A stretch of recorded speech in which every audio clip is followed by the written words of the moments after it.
We're talking about Bobbie Brown's greatest hits. It's Bobbie Brown on No, you moron. Not that Bobbie Brown. This Bobbie Brown. Yeah, the one who went on 4th of July on Crucifix Hill in World War II. The only thing this Bobbie Brown ever destroyed was Whitney Houston in his music career. I mean, anyway, it's Bobbie Brown on today's Motivated Moments in History.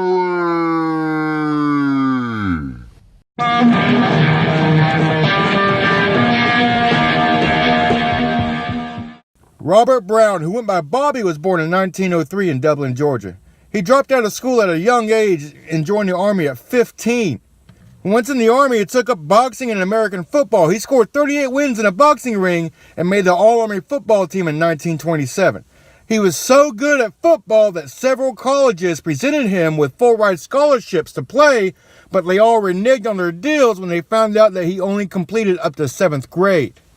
Well, when the attack on Pearl Harbor happened, he was a first sergeant in a headquarters company of the 2nd Armored Division, which was commanded at the time by General Patton. So when the U.S. declared war, he loaded up his bags and set sail across the Atlantic to the African motherlands to begin his epic campaign to slay some motherfucking bodies!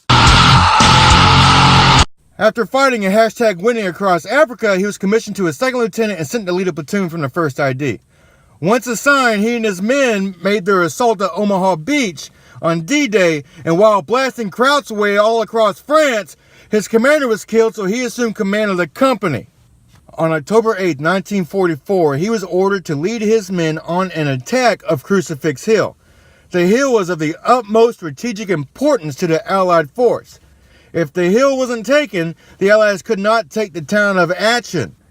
In fact, the Americans couldn't even come close to the city because of the line of sight of the weapons and advantages the hill granted the Nazis. The hill was covered with 43 dispersed pillboxes, and each one had to be destroyed. Bobbie's company was charged with destroying pillboxes 17, 18, 19, 20, 26, 29, and 30. Of those pillboxes, number 20 was the fiercest. This attack was sure to create casualties on both sides. The Allied infantry waited until about 1 in the afternoon to launch their assault after an airstrike on the hill. Then they made it up to a ditch in front of pillbox 18 and started taking heavy machine gun fire. He then turned to his platoon sergeant and demanded some flamethrowers, a pole, and a satchel charge. When the equipment arrived, he went alone through the thick swarms of enemy fire and tossed in the charge and blew that bastard to smithereens. Then Brown made his way to number 19, and a barrage of enemy mortars landed all around him, slamming him to the ground. Undaunted, he continued to crawl to the box and blew that thing up too. When he crawled back to his men to get more ammo, he noticed that he had bullet holes in his canteen and his hip was bleeding profusely. Ignoring his wounds, he grabbed more charges and went on to pillbox 20. Pillbox 20 was the mecca of all pillboxes. It had at least 45 dudes in it, 6 machine guns, and an 88mm cannon on top of it, as well as enough ammo to fight off Thanos and his galactic army of human-sized tank crabs. He crawled his way to the bunker door through a communications trench. When he got to the door, he came across a German soldier who was stacked with a whole bunch of ammo and stuff. Being the boxer that he was, he one-punched Mike Tyson that dude, tossed his ammo-laden body into the bunker, threw his satchel charge on top of him, closed the door, and walked away all epic-like as that motherfucker blew up to the ground!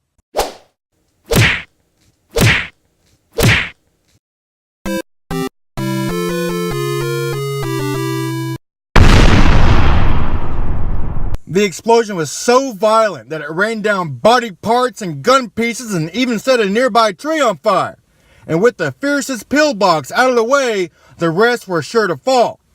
He continued to lead his men on his hell-bent bloodlust rage and wiped out the remaining pillboxes, and the Allies took Crucifix Hill. He went on to fight in the city of Aachen, where he was blasted with an artillery shell that landed right beside him. Although possibly injured by the shrapnel, it was the percussion that did the most damage.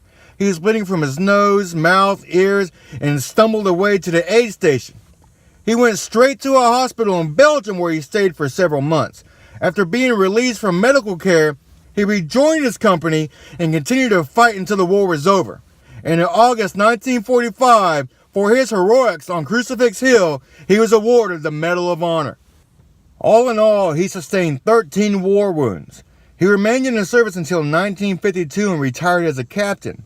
After retirement, he suffered from traumatic nightmares and other symptoms of severe PTSD and TBI. So much so that he couldn't even hold down a job, so he was eventually hired on as a janitor at West Point.